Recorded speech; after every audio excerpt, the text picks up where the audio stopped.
ನಮಸ್ಕಾರ ವೀಕ್ಷಕರೇ, public first Kannada ನ್ಯೂಸ್ಗೆ ಸ್ವಾಗತ. ನಾನು ಪವನ್ ದೇಶಪಾಂಡೆ. ನಾವಿವತ್ತು ಶ್ರೀರಾಮಚಂದ್ರನ ಪಾದಸ್ಪರ್ಶವಾದಂತಹ ಶಬರಿಕೊಳದಲ್ಲಿದ್ದೇವೆ. ಶಬರಿಕೊಳದ ವಿಶೇಷ ತಮಗೆಲ್ಲ ಗೊತ್ತಿರುವಂತದ್ದು. ತಾಯಿ ಶಬರಿ ರಾಮನಿಗಾಗಿ ಕಾಯ್ದುಕೊಳ್ತಂತಹ ಪವಿತ್ರ ಸ್ಥಳವಿದು. ಈ ಸ್ಥಳ ವಿಶೇಷವಾದ ಪಾವಿತ್ರತೆಯನ್ನ ಹೊಂದಿದೆ. ಈ ಪವಿತ್ರ ಸ್ಥಳದಲ್ಲಿ ನಾವು ಒಬ್ಬ ವಿಶೇಷ ವ್ಯಕ್ತಿಯ ಸಂದರ್ಶನವನ್ನ ಮಾಡ್ತಾ ಇದ್ದೇವೆ. ತಾನು ಒಬ್ಬ ಪತ್ರಕರ್ತನಾಗಿ ಸಾಕಷ್ಟು ಸಮಾಜ ಸೇವೆಯನ್ನ ಮಾಡಿದ್ದಾನೆ. ಜೊತೆಗೆ ಸಂಘಟನೆ ಮೂಲಕ ಅಂದ್ರೆ ವಿಜಯ ಸೇನಾ ಸಮಿತಿಯನ್ನು ಸಂಘಟನೆಯನ್ನ ಕಟ್ಟಿ ಸಾಕಷ್ಟು ಸಮಾಜಮುಖಿ ಕೆಲಸದ ಜೊತೆಗೆ ಜನಾನುರಾಗಿಯಾಗಿರ್ತಕ್ಕಂತಹ ವ್ಯಕ್ತಿ. ತಾವೀಗಾಗಲೇ ನೋಡಿರ್ಬೋದು, ಸೋಷಿಯಲ್ ಮೀಡಿಯಾದಲ್ಲಿ ಸಾಕಷ್ಟು ಟ್ರೆಂಡಿಂಗ್ ಅನ್ನ ಸೃಷ್ಟಿಸತಕ್ಕಂತ VSS ಅಂದ್ರೆ ವಿಜಯ ಸೇನಾ ಸಮಿತಿ ಸಾಕಷ್ಟು ಸಾಮಾಜಿಕ ಕಾರ್ಯಗಳನ್ನ ಮಾಡ್ತಾ ಇದ್ದಾರೆ. ಇವತ್ತು ನಮ್ಮ ಜೊತೆ ಸಾಮಾಜಿಕ ಕಾರ್ಯಗಳನ್ನ ಮಾಡಿದಂತ ಹಾಗೂ VSS ಸೇನೆಯನ್ನ ಕಟ್ಟಿ ಅದರ ಸಂಸ್ಥಾಪಕರಾಗಿ ಸಾಕಷ್ಟು ಸಮಾಜಮುಖಿ ಕೆಲಸವನ್ನ ಮಾಡಿರ್ತಕ್ಕಂಥ ಸಂಸ್ಥಾಪಕ ಅಧ್ಯಕ್ಷರಾದಂತಹ ವಿಜಯ್ ನಾಯಕ್ ಅವರು ಇವತ್ತು ನಮ್ಮ ಜೊತೆಗಿದ್ದಾರೆ. ಸರ್, ಕಾರ್ಯಕ್ರಮಕ್ಕೆ ಸ್ವಾಗತ. ಸರ್, ನಾವಿವತ್ತು ಯಾವುದೇ ಒಂದು ಸೋಷಿಯಲ್ ಮೀಡಿಯಾ ಅಂತ ತೆಗೆದ್ರೆ ಸಾಕು VSS ಬರುತ್ತೆ. VSS ಈಗಾಗಲೇ ಸಾಮಾಜಿಕ ಜಾಲತಾಣದಲ್ಲಿ ಸಾಕಷ್ಟು ಟ್ರೆಂಡಿಂಗ್ ಅನ್ನ ಮಾಡಿರ್ತಕ್ಕಂಥದ್ದು. ಈ ಟ್ರೆಂಡಿಂಗ್ ಸೃಷ್ಟಿಯ ಜೊತೆಗೆ ಇದಕ್ಕೆ ಕಾರಣವಾದಂತೇನು? ಕಳೆದ 1 ವರ್ಷಗಳ ಹಿಂದೆ ನಾವೇ ಒಂದು ಸಂದರ್ಶನವನ್ನು ಮಾಡಿದ್ವಿ ತಮ್ಮನ್ನ. ಸೊ ಆಗ ಏನೋ ಒಂದು ಸಸಿಯಾಗಿತ್ತು, ಇವತ್ತು ಹೆಮ್ಮರವಾಗಿ ಬೆಳೆದಿದೆ. ಏನ್ ಹೇಳ್ತೀರಿ ಇದ್ರ ಬಗ್ಗೆ? ಹೆಮ್ಮರ ಅಂತ ಅನ್ನೋಕ್ಕಿಂತ ಇವತ್ತು ನಾವು ಪ್ರಾರಂಭಿಕ ಹಂತದಲ್ಲಿ ಇದ್ದೀವಿ. ನಾವು ಏನು ಯೋಜನೆ ಮತ್ತು ಯೋಚನೆಗಳನ್ನ 1 ವರ್ಷದ ಹಿಂದೆ ಮಾತಾಡಿದ್ವಿ, ಅದನ್ನ ಇಟ್ಕೊಂಡು ಈ ಒಂದು ಸಂಘಟನೆಯನ್ನ ಪ್ರಾರಂಭ ಮಾಡಿದ್ವಿ. ಅದ್ರ ಪ್ರಕಾರ ನಾವು ನಡೆದುಕೊಳ್ತಾ ಇದ್ದೇವೆ. ಜನರಿಗೆ ಅನೇಕ ಕಾರ್ಯಗಳನ್ನ, ಸುಮಾರು ನನ್ನ ನೆನಪಿಗೆ ಇರುವಂಗೆ ಒಂದು 600ಕ್ಕೂ ಹೆಚ್ಚು ಜನರ ಅಂದ್ರೆ ಮುಖ್ಯವಾದಂತ ಕೆಲಸಗಳು, ಚಿಕ್ಕ ಪುಟ್ಟ ಕೆಲಸಗಳನ್ನ ಬಿಟ್ಟು 600ಕ್ಕೂ ಹೆಚ್ಚು ಮುಖ್ಯವಾದಂತ ಕೆಲಸಗಳನ್ನ ₹1 ಖರ್ಚಿಲ್ಲದೆ ಅವರಿಗೆ ಮಾಡಿಕೊಟ್ಟಿದ್ದೇವೆ ಜನರಿಗೆ. ಹೀಗಾಗಿ ಇವತ್ತಿನ ದಿನಮಾನಗಳಲ್ಲಿ ಇದು ಇಷ್ಟ ಆಗ್ತಾ ಇದೆ. ಯಾಕಂದ್ರೆ ಇವತ್ತು ಈ ಒಂದು ಸಂದರ್ಭದಲ್ಲಿ ರಾಜಕೀಯೇತರವಾಗಿ ಕೆಲಸ ಮಾಡುವಂತ ಒಂದು ಸಂಘಟನೆಯ ಅವಶ್ಯಕತೆ ಇತ್ತು. ಅದ್ರ ಪ್ರಕಾರ ಅದು ಕೆಲಸ ಮಾಡ್ತಾ ಇದೆ. ಹೀಗಾಗಿ ಸೋಷಿಯಲ್ ಮೀಡಿಯಾದಲ್ಲೂ ಜನರ ಅಭಿಮಾನ ಅದಕ್ಕೆ ದೊರೀತಾ ಇದೆ. ಅನೇಕ ಜನರ ಪ್ರೋತ್ಸಾಹ ಕೂಡ ಈ ಸಂಘಟನೆಗೆ ದೊರೀತದೆ. ಹೀಗಾಗಿ ಈ ಒಂದು ಹೊತ್ತಿನಲ್ಲಿ ಇದು ಕಾಣ್ತಾ ಇದೆ ಹೊರತು ಬಲಿಷ್ಠವಾಗಿ ಬೆಳೆದಿದೆ ಅನ್ನುವಂತ ಮಾತನ್ನ ನಾನು ಒಪ್ಪಂಗಿಲ್ಲ. ಇನ್ನು ಸಾಕಷ್ಟು ಕಾರ್ಯಗಳು ವಿಜಯ ಸೇನಾ ಸಮಿತಿಯಿಂದ ರಾಮದುರ್ಗ ತಾಲೂಕಿನಲ್ಲಿ ಆಗ್ಬೇಕಾಗಿದೆ. ಅದರ ಪ್ರಕಾರ ನಾವು ಕೆಲಸ ಮಾಡ್ತಾ ಇದ್ದೇವೆ. ಸರ್, ನೀವು ಹೇಳ್ತಾ ಇದ್ರಿ ಸಾಧಿಸಿದ್ದು ಸಾಸಿವೆಷ್ಟು, ಸಾಧಿಸಬೇಕಾದದ್ದು ಮರದಷ್ಟು ಅಂತ ಹೇಳ್ತಿದ್ರೆ 1 ವರ್ಷ ಆಯ್ತು. ಇವತ್ತು ವಿಜಯ ಸೇನಾ ಸಮಿತಿ ಅಂತಕ್ಕಂಥ ಒಂದು ಸಂಘಟನೆ 1 ವರ್ಷ ಪೂರೈಸಿರುವಂತದ್ದು. ಈ 1 ವರ್ಷದಲ್ಲಿ ನಿಮ್ಮ ವಿಜಯ ಸೇನೆ ಮಾಡಿರ್ತಕ್ಕಂಥ ಕೆಲಸಗಳೇನು? ಸಾಕಷ್ಟು ಇವತ್ತು ನಾವು ಒಂದೊಂದು ಹಂತದಲ್ಲಿ ಒಂದಿಷ್ಟು ಊರುಗಳಿಗೆ ನಾವು ಭೇಟಿಯನ್ನ ಕೊಟ್ಟು ಆ ಜನರಿಗೆ ನಮ್ಮ ಸಂಘಟನೆಯ ವಿಚಾರಧಾರೆಗಳನ್ನ ನಾವು ತಿಳಿಸಿ ಹೇಳ್ತಾ ಇದ್ದೇವೆ. ನಾವು ಯಾವ ಕೆಲಸ ಮಾಡ್ತಾ ಇದೀವಿ, ಯಾವ ತರ ಅವರಿಗೆ ಸಂಘಟನೆ ಅನುಕೂಲ ಆಗ್ತಾ ಇದೆ ಅನ್ನೋದನ್ನ ನಾವು ತಿಳಿಸಿ ಹೇಳ್ತೇವೆ. ಅದರ ಪ್ರಕಾರ ಇವತ್ತಿನ ದಿನದಲ್ಲಿ ನಾವು 1 ವರ್ಷದ ಅವಧಿಯಲ್ಲಿ ರಾಮದುರ್ಗ ತಾಲೂಕಿನ ಸುಮಾರು 40% ಇರುವಷ್ಟು ನಾವು ರಾಮದುರ್ಗ ತಾಲೂಕನ್ನ ಇವತ್ತು ನಾವು ಭೇಟಿ ನೀಡಿ ಅಲ್ಲಿನ ಜನರಿಗೆ ನಾವು ಕನೆಕ್ಟ್ ಆಗಿದ್ವಿ. ಅದರ ಪ್ರಕಾರ ಸೋಷಿಯಲ್ ಮೀಡಿಯಾದಲ್ಲೂ ಸಾಕಷ್ಟು ಟ್ರೆಂಡಿಂಗ್ ಆಗಿರೋದು, ಸೋಷಿಯಲ್ ಮೀಡಿಯಾದಲ್ಲೂ ಸಾಕಷ್ಟು ಮನೆ ಮುಟ್ಟುತ್ತಿರೋದ್ರಿಂದ ಜನರು ನಮ್ಮ ಸಹಾಯವಾಣಿ ಇದೆ, ಆ ಸಹಾಯವಾಣಿಗೆ ಕರೆಗಳನ್ನ ಮಾಡ್ತಾರೆ. ಕರೆಗಳನ್ನ ಮಾಡಿ ತಮ್ಮ ಅಹವಾಲುಗಳು ಏನಿದಾವೆ, ತಮಗೆ ತೊಂದರೆ ಇರುವಂತಹ ಸಮಸ್ಯೆಗಳು ಏನಿದಾವೆ ಅದ್ರ ಬಗ್ಗೆ ನಮಗೆ ಹೇಳ್ತಾರೆ. ನ್ಯಾಯಯುತವಾಗಿ ಸರ್ಕಾರದ ಪರಿಮಿತಿಯೊಳಗೆ ಆಗ್ತಾ ಇರುವಂತಹ ಕೆಲಸಗಳನ್ನ ನಾವು ನೀಟಾಗಿ ಅವ್ರಿಗೆ ಮಾಡಿಕೊಡ್ತಾ ಇದ್ದೇವೆ. ಯಾವುದೇ ದುಡ್ಡಿನ ಖರ್ಚುಗಳು ಅವ್ರಿಗೆ ನಾವು ಮಾಡ್ತಾ ಇಲ್ಲ. ದುಡ್ಡೇ ಇಲ್ಲದೆ, ಯಾಕಂದ್ರೆ ಒಂದಿಷ್ಟು ವಿಷಯಗಳಲ್ಲಿ ಸರ್ಕಾರಿ ಚಲನ್ಗಳು ಇರ್ತವೆ, ಅವನ್ನ ಹಣ ತುಂಬುದು ಇರುತ್ತೆ. ಆ ಒಂದು ವ್ಯವಸ್ಥೆಯನ್ನ ಬಿಟ್ಟು ಯಾವುದೇ ಭ್ರಷ್ಟಾಚಾರಿಗಳಿಗೆ ಅಥವಾ ಮತ್ತೆ ಇನ್ಯಾವುದೋ ಮಾರ್ಗದಲ್ಲಿ ದುಡ್ಡು ಕೊಡೋದು ಹಾಕೊಡೋದನ್ನ ಮಾಡದೆ ಜನರ ಕೆಲಸಗಳನ್ನ ಮಾಡ್ತಾ ಇದ್ದೇವೆ. ಸಾಕಷ್ಟು ಜನರು ಇದರ ಲಾಭವನ್ನ ಪಡೆದುಕೊಂಡಿದ್ದಾರೆ. ಹೀಗಾಗಿ ಇವತ್ತು ಜನರ ಬಾಯಲ್ಲಿ ವಿಜಯ ಸೇನೆ ಬರ್ತಾ ಇದೆ. ಇವತ್ತು ಜನರಿಗಾಗಿ ರಾಜಕಾರಣಿಗಳಿದ್ದಾರೆ, ಸಾಕಷ್ಟು ಜನಪ್ರತಿನಿಧಿಗಳಿದ್ದಾರೆ. ಗ್ರಾಮ ಪಂಚಾಯತಿ ಮಟ್ಟದಲ್ಲಾಗಿರ್ಬೋದು, ನಗರದಲ್ಲಾಗಿರ್ಬೋದು, ಹಾಗೆ ತಾಲೂಕ್ ಮಟ್ಟದಲ್ಲಿ MLA ಬರ್ತಾರೆ, ಗ್ರಾಮ ಪಂಚಾಯತ್ ಸದಸ್ಯರು ಬರ್ತಾರೆ, ನಗರಸಭೆ ಪುರಸಭೆ ಸದಸ್ಯರು ಬರ್ತಾರೆ. ಹೀಗೆ ಸ್ಥಳೀಯ ಸಂಸ್ಥೆಗಳು, ಸಾಕಷ್ಟು ಜನಪ್ರತಿನಿಧಿಗಳು ಈಗ ನಮ್ಮ ತಾಲೂಕಿನಲ್ಲಿದ್ದಾರೆ. ರಾಜಕಾರಣಿಗಳು ಜನರಿಗಾಗಿ ಮಾಡುವಂತಹ ಕೆಲಸಗಳನ್ನ ಅಥವಾ ಅವ್ರು ಮಾಡುವಂತಹ ಕೆಲಸಗಳನ್ನ ನೀವೇನ್ ಮಾಡ್ತಿದ್ದೀರಿ ಸಂಘಟನೆಯಿಂದ? ಸ್ಪಷ್ಟವಾಗಿ ಹೇಳ್ಬೇಕಂದ್ರೆ ರಾಜಕಾರಣಿಗಳು ಮಾಡಬೇಕಾದಂತ ಕೆಲಸಗಳನ್ನ ವಿಜಯ ಸೇನೆ ಇವತ್ತು ಮಾಡ್ತಾ ಇದೆ. ಯಾಕಂದ್ರೆ ಇವತ್ತಿನ ದಿನಮಾನಗಳಲ್ಲಿ ನಾನು ಯಾರ ಬಗ್ಗೆನೂ ದೂಷಿಸ್ತಾ ಇಲ್ಲ. ಒಂದು ರಾಜಕೀಯ ವ್ಯವಸ್ಥೆ ಈಗಿನ ದಿನಮಾನಗಳಲ್ಲಿ ಒಂದು ಬೇರೆ ದಾರಿಯನ್ನ ಹಿಡಿದಿದೆ. ಸರಿಯಾದ ಕ್ರಮದಲ್ಲಿ ರಾಜಕೀಯ ವ್ಯವಸ್ಥೆ ನಡಿಬೇಕು. ಯಾಕಂದ್ರೆ ಇವತ್ತು ಜನ ಯಾರೋ ಓಟ್ ಹಾಕಿರೋದಿಲ್ಲ, ಆದ್ರೆ ಒಬ್ಬ ಜನಪ್ರತಿನಿಧಿಯಾಗಿ ಏನೋ ಕೆಲಸಗಳನ್ನ ಮಾಡಬೇಕು. ಇಂಥ ಸಂದರ್ಭದಲ್ಲಿ ದೂಷಿಸೋದಂಗ ಯಾರನ್ನೋ ದೂಷಿದಂಗಾಗುತ್ತೆ. ಆ ತರ ಇಲ್ಲ, ಅದು ಆಗ್ತಾ ಇಲ್ಲ. ಎಲ್ಲ ನಾವು ನೋಡ್ದಂಗೆ ಕರ್ನಾಟಕದ ವ್ಯಾಪ್ತಿಯಲ್ಲಿ ಕೆಲಸಗಳಾಗ್ತಾ ಇಲ್ಲ. ಜನರ ಪರವಾಗಿ ನ್ಯಾಯಯುತವಾಗಿ ಯಾವುದೇ ರಾಜಕಾರಣಿಗಳು ಅವರಿಗೆ ಸಹಾಯ ಸಹಕಾರವನ್ನ ನೀಡ್ತಾ ಇಲ್ಲ. ಒಂದಿಷ್ಟು ಜನ ಮಾಡ್ತಿರ್ಬೋದು, ನಾನು ಇಲ್ಲನಲ್ಲ, ಆದ್ರೆ ಯಾವ ಪ್ರಮಾಣದಲ್ಲಿ ಆಗ್ಬೇಕು ಆ ಪ್ರಮಾಣದಲ್ಲಿ ಆಗ್ತಾ ಇಲ್ಲ. ಆ ಕೆಲಸವನ್ನ ಇವತ್ತು ವಿಜಯ ಸೇನೆ ಮಾಡ್ತಾ ಇದೆ. ಜನರಿಗೆ ಚಿಕ್ಕ ಪುಟ್ಟ ಕೆಲಸಗಳು ಇವತ್ತು ತೊಂದರೆ ಅನುಭವಿಸ್ತಾ ಇದ್ದಾರೆ ರೈತರು. ಸರ್ಕಾರಿ ಕಚೇರಿಗಳಲ್ಲಿ ಹೋದ್ರೆ ನನಗೆ ಬಂದಿರುವಂತ ಎಷ್ಟೋ ಸಮಸ್ಯೆಗಳಲ್ಲಿ ನಾನು ನೋಡಿದ್ದೀನಿ. ವರ್ಷಾನುಗಟ್ಲೆ ಅಲ್ದಾಡುವಂತ ಸಂಗತಿಗಳಿದಾವೆ. ಎಷ್ಟೋ ಊರಿಗೆ ನಮ್ಮ ನೀರಿನ ವ್ಯವಸ್ಥೆ ಇಲ್ಲ, ಆಗ್ಬೇಕಾಗಿತ್ತು, ಆಗಿಲ್ಲ. ಕೆಲವೇ ನಾವು ಅಧಿಕಾರಿಗಳ ಜೊತೆಗೆ ಮಾತಾಡಿ ಈಸಿಯಾಗಿ ನಾವು ಅದನ್ನ ಹ್ಯಾಂಡಲ್ ಮಾಡಿಕೊಟ್ಟಿದ್ದೀವಿ, ಅವ್ರಿಗೆಲ್ಲ ವ್ಯವಸ್ಥೆಗಳಾಗಿದೆ. ಇದನ್ನೊಬ್ರು ಜನಪ್ರತಿನಿಧಿಗಳು ಮಾಡ್ಬೇಕಾಗಿತ್ತು, ಆದ್ರೆ ಅದು ಯಾವುದೋ ಕಾರಣದಿಂದ ಉಳ್ಕೊಂಡಿದೆ. ಹೀಗಾಗಿ ಆ ಕೆಲಸಗಳನ್ನ ನಾವು ಮಾಡಿಕೊಡ್ತಾ ಇದ್ದೇವೆ. ಜನರ ಕೆಲಸ, ಚಿಕ್ಕ ಪುಟ್ಟ ಕೆಲಸ, ಕಚೇರಿ ಕೆಲಸಗಳಿಗೆ, ಎಲ್ಲಾ ಇವು ಕೆಲಸಗಳಿಗೆ ಇವತ್ತಿನ ಬಹುತೇಕ ರಾಜಕಾರಣಿಗಳು ತಲೆ ಕೆಡಿಸ್ಕೊಳ್ಳೋದಿಲ್ಲ. ಆದ್ರೆ ವಿಶೇಷವಾಗಿ ಆ ವಿಷಯಗಳಿಗೆ ತಲೆ ಕೆಡಿಸ್ಕೊಳ್ಳುವಂತ ಅವಶ್ಯಕತೆ ಇದೆ. ಯಾಕಂದ್ರೆ ಭ್ರಷ್ಟಾಚಾರ ಈ ಮಟ್ಟಕ್ಕೆ ಬೇರು ಊರಿದೆ ಅಂತಂದ್ರೆ ಕಚೇರಿಗಳಲ್ಲಿ ಹೋದ ಹಣ ಇಲ್ಲದೆ ಅವ್ರ ಕೆಲಸ ಆಗ್ತಾ ಇಲ್ಲ. ಹೀಗಾಗಿ ವಿಜಯ ಸೇನೆ ನಿಲ್ತಾ ಇದೆ. ಇವತ್ತಿನ ದಿನಗಳಲ್ಲಿ ಯಾವುದೇ ಕಚೇರಿಗೆ ಹೋದ್ರೂ ಸಹ ಅಲ್ಲಿ ವಿಜಯ ಸೇನೆ ಹೆಸರು ಹೇಳ್ಕೊಂಡು ಅವ್ರು ಕೆಲಸವನ್ನ ಮಾಡ್ತಾ ಇದ್ದಾರೆ. ಕರ್ನಾಟಕದಲ್ಲಿ ಲೋಕಾಯುಕ್ತ ಯಾವ ರೀತಿ ಒಂದು ತನ್ನದೇ ಆದಂತ ಛಾಪನ್ನ ಮೂಡಿಸಿದೆ, ಜನರಿಗೆ, ಅಧಿಕಾರಿಗಳಿಗೆ, ಭ್ರಷ್ಟರಿಗೆ ಅದ್ರ ಬಗ್ಗೆ ಭಯ ಇದೆ. ಆ ಒಂದು ಕೆಲಸವನ್ನ ಸಂಪೂರ್ಣವಾಗಿ ನಾವು ಅವರಿಗೆ ಹೋಲಿಸ್ಕೊಳ್ಳಕ್ಕಾಗದೇ ಇದ್ರು ಸ್ವಲ್ಪವಾಗಿ ಎಲ್ಲೂ ಇವತ್ತು ವಿಜಯ ಸೇನಾ ಸಮಿತಿ ಆ ಕೆಲಸವನ್ನು ಮಾಡ್ತಾ ಇದೆ. ಭ್ರಷ್ಟಾಚಾರವನ್ನು ತಡೆ ಒಡ್ಡುವಂತ ಕೆಲಸವನ್ನು ಸಹ ವಿಜಯ ಸೇನಾ ಸಮಿತಿ ಮಾಡ್ತಾ ಇದೆ. ನೀವು ಹೇಳಿದ್ರಿ ನಾನು ಜನರಿಗೋಸ್ಕರ ಕೆಲಸ ಮಾಡ್ತಾ ಇದ್ದೀನಿ, ಸರ್ಕಾರಿ ಇಲಾಖೆಯಲ್ಲಿ ಸಾಕಷ್ಟು ಜನ ಅಲ್ದಾಡ್ತಾ ಇದ್ರು, ಅವ್ರ ಕೆಲಸವನ್ನ ಮಾಡಿಕೊಟ್ಟಿದ್ದೀನಿ ಅಂತ ಹೇಳಿದ್ರಿ. ನಿಮ್ಮ ವಿಜಯ ಸೇನಾ ಸಮಿತಿ ಜನರಿಗೆ ಅಷ್ಟೇ ಸೀಮಿತ ಆಯ್ತಾ? ಮತ್ ಜೊತೆಗೆ ಇನ್ನೊಂದು ಉದ್ದೇಶ ಇರ್ತದೆ. ಯಾಕಂದ್ರೆ ಯಾವುದೇ ಒಬ್ಬ ವ್ಯಕ್ತಿ ಇವತ್ತು ಸಾಮಾಜಿಕ ಕೆಲಸವನ್ನು ಮಾಡ್ತಾ ಇದ್ದಾನೆ ಅಂದ್ರೆ ಅದ್ರ ಹಿಂದೆ ಒಂದು ಉದ್ದೇಶ ಇರ್ತದೆ. ನಾಳೆ ವಿಜಯ ನಾಯಕ್ ಅವರು ಈ ಜನರಿಗೆ ಅಷ್ಟೇ ಕೆಲಸ ಮಾಡ್ತಾ ಇದಾರೆ, ಅಥವಾ ರಾಜಕಾರಣದಿಂದ, ಅಥವಾ ಈಗಾಗ್ಲೂ ಎಲ್ಲ ರಾಜಕೀಯ ಪ್ರತಿನಿಧಿಗಳಾಗಿರ್ಬೋದು, ಸಮಾರಂಭಗಳಾಗಿರ್ಬೋದು, ಅದರಿಂದ ದೂರ ಇದ್ದೀರಿ. ಇನ್ನು ಮುಂಬರ್ತಕ್ಕಂಥ ದಿನದಲ್ಲಿ ಇದನ್ನೇನಾದ್ರೂ ರಾಜಕೀಯಕ್ಕೆ ಮಿಶ್ರಣ ಮಾಡಿಕೊಂಡು ರಾಜಕಾರಣಕ್ಕೆ ಬರುವಂತ ವಿಶೇಷ ಏನಾದ್ರು ಇದೆಯಾ ಅಂತ? ಇಲ್ಲ, ಸ್ಪಷ್ಟವಾಗಿ ಒಂದ್ ವರ್ಷದ ಹಿಂದಿನ ತಮಗೆ ನಾ ಇದನ್ನೇ ಹೇಳಿದ್ದೀನಿ. ರಾಜಕೀಯ ಉದ್ದೇಶ ನಮ್ದೇನೂ ಇಲ್ಲ. ಹೀಗಾಗಿ ಯಾವುದೇ ರಾಜಕೀಯ ಚಟುವಟಿಕೆಗಳಲ್ಲಿ ವಿಜಯ ಸೇನಾ ಸಮಿತಿ ಭಾಗವಹಿಸ್ತಾ ಇಲ್ಲ. ಜನರಿಗೆ ಅನುಕೂಲ ಮಾಡಿಕೊಡ್ಬೇಕು, ಜನರಿಗೆ ಸಹಾಯ ಮಾಡಬೇಕು, ಅವ್ರ ಸಮಸ್ಯೆಗಳಿಗೆ ಧ್ವನಿ ಆಗ್ಬೇಕು, ಹೋರಾಟ ಮಾಡಬೇಕು ಅನ್ನುವಂತ ಕಾರಣದಿಂದ ವಿಜಯ ಸೇನಾ ಸಮಿತಿ ನಿರ್ಮಾಣ ಮಾಡಿದೆ.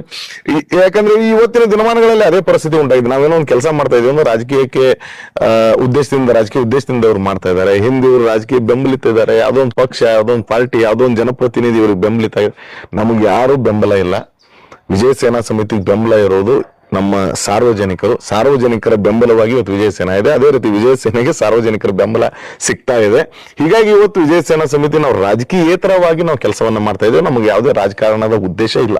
ಓಕೆ, ನೀವ್ ಹೇಳ್ತಾ ಇದ್ರಿ ರಾಜಕಾರಣದ ಉದ್ದೇಶ ನನ್ಗೇನೂ ಇಲ್ಲ, ನನಗೆ ರಾಜಕೀಯ ಬರ್ಬೇಕು ಅನ್ನೋದು ಎಂತಾನೂ ಇಲ್ಲ ಅಂತ ಹೇಳ್ತಾ ಇದ್ರಿ. ತಾವು ಕೂಡ ಕೆಲವೊಂದಿಷ್ಟು ರಾಜಕೀಯ ಪಕ್ಷದಲ್ಲಿ ಅಂದ್ರೆ ಈ VSS ಬರುವ ಪೂರ್ವದಲ್ಲಿ ಸಾಕಷ್ಟು ರಾಜಕಾರಣದಲ್ಲಿ ಕೂಡ ನೀವು ಗುರುತಿಸಿಕೊಂಡಂತವರು. ಸೊ ಈ ಒಂದು ನಿಟ್ಟಿನಲ್ಲಿ ಇದು ಯಾರ ವಿರುದ್ಧವಾದಂತ ಒಂದು ಸಂಘಟನೆ, ಮತ್ತೆ ಯಾವ್ದೋ ಒಂದು ಕುಟುಂಬ ಆಗಿರ್ಬೋದು, ರಾಜಕೀಯ ದ್ವೇಷ ಆಗಿರ್ಬೋದು, ಈ ರೀತಿಯಾದ ನಿಟ್ಟಿನಲ್ಲಿ ಏನಾದ್ರು ನೀವು ಸಂಘಟನೆಯನ್ನು ಕಟ್ಟಿ ಕೆಲಸ ಮಾಡ್ತಾ ಇದ್ದೀರಾ ಅಂತ ಸಾಕಷ್ಟು ಜನ ಮಾತಾಡ್ತಾ ಇದ್ದಾರೆ, ಹೇಳ್ತಾ ಇದ್ದಾರೆ. ವಿಜಯ್ ನಾಯಕ್ ಅವರು ಈಗೊಂದು ಯಾವುದೋ ಒಂದು ಇದರಿಂದ ಹೊರಗೆ ಬಂದ್ರು, ಹೀಗಾಗಿ ಒಂದು ಸಂಘಟನೆಯನ್ನು ಕಟ್ಬಿಟ್ಟು ಮುಂದಿನ ದಿನಗಳಲ್ಲಿ ರಾಜಕೀಯ ಉದ್ದೇಶ ಇಟ್ಕೊಂಡು ಈ ರೀತಿ ಕೆಲಸ ಮಾಡ್ತಾ ಇದ್ದಾರೆ. ಇಲ್ಲ, ಸ್ಪಷ್ಟವಾಗಿ ಈ ಮಾತನ್ನ ನಾನು ಅಲ್ಗಳಿತೇನೆ. ಯಾಕಂತಂದ್ರೆ ರಾಜಕೀಯ ಉದ್ದೇಶನೇ ಇಲ್ಲ ಅಂದ್ಮೇಲೆ ಯಾರ ವಿರುದ್ಧ ಅನ್ನುವಂತ ಮಾತೇ ಇಲ್ಲ. ಜನರ ಪರವಾಗಿ ಅನ್ನೋದು ಸ್ಪಷ್ಟವಾದಂತ ಮಾತಿದೆ. ನಾವು ಜನರಿಗೋಸ್ಕರ ಕೆಲಸ ಮಾಡ್ತಿದ್ವಿ. ಯಾವುದೋ ಒಂದು ಕುಟುಂಬದ ವಿರುದ್ಧ ಅದು ಏನಾಗಿದೆ ಅಂದ್ರೆ ಇವತ್ತಿನ ದಿನಮಾನಗಳಲ್ಲಿ ಯಾವುದೋ ಒಂದು ರಾಜಕೀಯ ಪಕ್ಷದಿಂದ ನಾವು ಹಿಂದೆ ಅದರಲ್ಲಿ ಕೆಲಸ ಮಾಡಿರ್ಬಹುದು, ಆದ್ರೆ ಆ ಒಂದು ರಾಜಕೀಯ ಎಲ್ಲ ಪರಿಮಿತಿಗಳನ್ನ ನೋಡಿ, ಇವತ್ತಿನ ರಾಜಕೀಯ ವ್ಯವಸ್ಥೆಯನ್ನ ನೋಡಿ, ರಾಜಕೀಯದಿಂದ ಮಾತ್ರ ಜನಸೇವೆ ಮಾಡಬಹುದಾ ರಾಜಕೀಯದಿಂದ ಜನರ ಸಮಸ್ಯೆಗಳನ್ನು ನಿವಾರಿಸಬಹುದಾ? ಇಲ್ಲ. ನಾವು ಬೇರೆ ಮಾರ್ಗದಲ್ಲೂ ನಾವು ಜನರ ಸಮಸ್ಯೆಗಳನ್ನ ನಿಭಾಯಿಸಬಹುದು. ಸಮಾಜ ಸೇವೆ ಅನ್ನೋದು ಕೇವಲ ರಾಜಕಾರಣಿಗಳಿಗೆ ಮಾತ್ರ ಸೀಮಿತ ಆಗಿರಬಾರದು. ನಾನೊಬ್ಬ ಪತ್ರಕರ್ತನಾಗಿ ಸಮಾಜಕ್ಕೆ ನಾವು ಏನನ್ನ ಕೊಡಬಹುದು, ಸಮಾಜಕ್ಕೆ ನಾವು ಏನನ್ನ ಹೇಳಬಹುದು, ಸಮಾಜಕ್ಕೆ ಕೊಡಬೇಕಾದಂತ ಸಂದೇಶ ಏನು ಅನ್ನೋದ್ರ ಬಗ್ಗೆ ನನಗೆ ಸ್ಪಷ್ಟವಾದಂತ ಅರಿವಿದೆ. ಹೀಗಾಗಿ ಆ ಒಂದು ನಿಟ್ಟಿನಲ್ಲಿ ಕೆಲಸ ಮಾಡ್ತಾ ಇದ್ದಾರೆ. ಜನರಿಗೆ ಮೊದಲಿಗೆ ಪ್ರಾರಂಭದಲ್ಲಿ ಏನಾಗಿದೆ ಅಂದ್ರೆ ಅದು ಸಹಜ ವಿಚಾರ ಅಂತ ಹೇಳ್ಬೋದು, ಜನರ ಸಹಜ ವಿಚಾರ. ಯಾಕಂದ್ರೆ ಜನರಿಗೆ ನಾವು ಕಾಣ್ತಾ ಇರ್ಬೇಕಾದ್ರೆ ಏನೋ ಒಂದು ಕೆಲಸ ಇವತ್ತು ರಾಮದುರಲ್ಲಿ ಸಾಕಷ್ಟು ಜನನಾಯಕರು ಬಂದು ಹೋಗಿದ್ದಾರೆ, ಸಮಾಜ ಸೇವಕರಂತ ಗುರುತಿಸ್ಕೊಳ್ತಾರೆ, ಬರ್ತಾರೆ, ನಿಲ್ತಾರೆ, ದುಡ್ಡು ಖರ್ಚು ಮಾಡ್ತಾರೆ, ಎಲ್ಲ ಅನೇಕ ಕಾರ್ಯಕ್ರಮಗಳನ್ನ ಮಾಡ್ತಾರೆ, ಅನ್ನದಾಸೋಹ ಮಾಡ್ತಾರೆ, ಎಲ್ಲ ಮಾಡ್ತಾರೆ. ಬಟ್ ಉದ್ದೇಶ ಇರೋದು ರಾಜಕೀಯ. ನಾನಂತೇನೆ ರಾಜಕೀಯ ಉದ್ದೇಶ ಇದ್ರೆ ನೀವು ಜನರಿಗೆ ಅನುಕೂಲವನ್ನ ಮಾಡ್ತಾ ಇದ್ದಾರೆ, ಸಾಮಾಜಿಕ ಸೇವೆಯನ್ನ ನೀವು ಮಾಡುವಂತ ನಿಮಗೆ ಯೋಚನೆ ಇದ್ರೆ ರಾಜಕೀಯ ಪ್ರೇರಿತ ಯಾಕೆ ಮಾಡ್ತೀರಿ? ಇಲ್ಲ, ಈ ರೀತಿ ರಾಜಕೀಯ ನೀವು ಮಾಡ್ತಾ ಇಲ್ಲ ಅಂತ ಹೇಳ್ತಿದ್ದೀರಿ. ಜನ ಹೇಳ್ತಿದ್ದಾರೆ ಇವನು ಒಂದು ಉದ್ದೇಶ ಇಟ್ಕೊಂಡು ಬಂದಿದ್ದಾರೆ ವಿಜಯ ನಾಯಕರು, ಮುಂದಿನ ಅಭ್ಯರ್ಥಿ ಆಗ್ತಾರೆ, ಸ್ವಾಭಿಮಾನ ಇದೆ, ರಾಮದುರ್ಗದಲ್ಲಿ ಬೇರೆ ಅವ್ರಿಗೆ ಅವಕಾಶ ಇಲ್ಲ ಅಂತಕ್ಕಂಥ ಜನರು ಮಾತಾಡ್ತಾ ಇದ್ದಾರೆ, ರಾಜಕಾರಣಿಗಳು ಕೂಡ ಮಾತಾಡ್ತಾ ಇದ್ದಾರೆ. ಸಮಾಜ ಕೆಲಸಗಳನ್ನ ಇಟ್ಕೊಂಡು ನಾನು ಮುಂದಿನ ಅಭ್ಯರ್ಥಿ ಆಗ್ತೀನಪ್ಪ, 2028ಕ್ಕೆ ನಾನು ಬರ್ತೀನಿ, ಇಲೆಕ್ಷನ್ ಗೆಲ್ತೀನಿ. ಇಲ್ಲ, ಸ್ಪಷ್ಟವಾಗಿ ನಾನು ಯಾವ ಉದ್ದೇಶನೂ ಆ ತರ ಇಲ್ಲ. ಜನರಿಗೆ ಹೇಳಿದ್ನಲ್ಲ, ನಾನು ಅದು ಅನಿಸುತ್ತೆ ಯಾರೋ ಒಬ್ರು ಅದೇ ಪ್ರಾಬ್ಲಮ್. ಜನರಿಗೆ ಇವತ್ತು ನಾವು ಕೆಲಸ ಮಾಡ್ತಾ ಇದೀವಿ ಅಂದ್ರೆ ಏನೋ ಒಂದು ಉದ್ದೇಶ ಇಟ್ಕೊಂಡು ಮಾಡ್ತಾ ಇದಾರೆ. ಎಷ್ಟೋ ಜನ ಹೇಳ್ತಾ ಇದಾರೆ ದುಡ್ಡು ತಗೊಂಡ್ ಮಾಡ್ತಾರೆ ಅಂತ ಹೇಳ್ತಾರೆ, ಎಷ್ಟೋ ಜನ ಮತ್ತೇನೋ ಉದ್ದೇಶದಿಂದ ಮಾಡ್ತಾ ಇದಾರೆ ಅಂತ ಹೇಳ್ತಾರೆ. ನನ್ನ ಹತ್ರ ಇವತ್ತಿನ ದಿನಮಾನಗಳಲ್ಲಿ ವಿಜಯ ಸೇನೆಗೆ ಯಾರು ಸಂಪರ್ಕ ಮಾಡಿದ್ದಾರೆ, ಇಲ್ಲಿವರೆಗೂ ಯಾರು ಸಂಪರ್ಕ ಮಾಡಿ ನಮ್ಮ ಹತ್ರ ಕೆಲಸಗಳನ್ನ ಮಾಡಿಸ್ಕೊಂಡಿದ್ದಾರೆ, ಪ್ರತಿಯೊಬ್ಬರಿಗೂ ಹೋಗಿ ಕೇಳಿದ್ರೆ ಅವ್ರಿಗೆ ಗೊತ್ತಾಗುತ್ತೆ ನಾವು ಯಾರ ಹತ್ರ ದುಡ್ಡನ್ನ ತಗೊಂಡಿಲ್ಲ. ಮತ್ತು ಸ್ಪಷ್ಟವಾಗಿ ನಾವು ಮೇಜರ್ ಕೆಲಸಗಳನ್ನ ಏನ್ ಮಾಡಿದೀವಿ, ಸ್ವಲ್ಪ ಜನರಿಗೆ ಒಂದಿಷ್ಟು ಅವೇರ್ನೆಸ್ ಆಗ್ಬೇಕು ಅಂತ ಅನೇಕ ಕೆಲಸಗಳನ್ನ ಮಾಡಿದೀವಿ. ನಾವು ಆ ಅವೇರ್ನೆಸ್ ಕೆಲಸಗಳ ವಿಡಿಯೋಗಳನ್ನ ಮಾತ್ರ ನಾವು ನಮ್ಮ ಸೋಷಿಯಲ್ ಮೀಡಿಯಾ ಅಕೌಂಟ್ಗಳಲ್ಲಿ ಹಾಕ್ತಾ ಇದೀವಿ. ಯಾಕಂದ್ರೆ ಅದ್ರ ಬಗ್ಗೆ ಜನರಿಗೆ ಒಂದು ಎಚ್ಚರಿಕೆ ಇರಲಿ, ಅವೇರ್ನೆಸ್ ಇರಲಿ ಅನ್ನುವಂಥ ವಿಷಯಕ್ಕೆ ನಾವು ಹಾಕ್ತಾ ಇದೀವಿ. ಬಟ್ ಅದನ್ನ ಬಿಟ್ಟು ನಾವು ಯಾವುದೇ ರಾಜಕೀಯ ಉದ್ದೇಶ ಅಲ್ಲ. ಹೀಗೂ ಒಂದು ಸಂಘಟನೆಯನ್ನ ಮುಂದೆ ನಡೆಸಬಹುದು. ನಾವು ಈ ಸಂಘಟನೆಯನ್ನು ಇಟ್ಟುಕೊಂಡು ಜನಸೇವೆಯನ್ನ ಮಾಡಬಹುದು. ಎಲ್ಲಿವರೆಗೂ ವಿಜಯ ಸೇನಾ ಸಮಿತಿ ಇರುತ್ತೆ ಅಲ್ಲಿವರೆಗೂ ನಾವು ನಿಸ್ವಾರ್ಥವಾಗಿ ಜನರಿಗೋಸ್ಕರ ಮಾಡ್ತಾ ಇದ್ವಿ. ಎಷ್ಟೋ ಜನಸೇವೆ ಕೆಲಸಗಳನ್ನ ಮಾಡ್ತಾ ಇರ್ಬೇಕಾದ್ರೆ ನಮ್ಮಲ್ಲಿ ಕೇಸ್ಗಳನ್ನ ಹಾಕಿದ್ರು. ಆಲ್ರೆಡಿ ಒಂದೇ ವರ್ಷದ ಅವಧಿಯಲ್ಲಿ 2-3 ಕೇಸ್ಗಳು ಮೈ ಮೇಲೆ ಹಾಕೊಂಡಿದೀವಿ.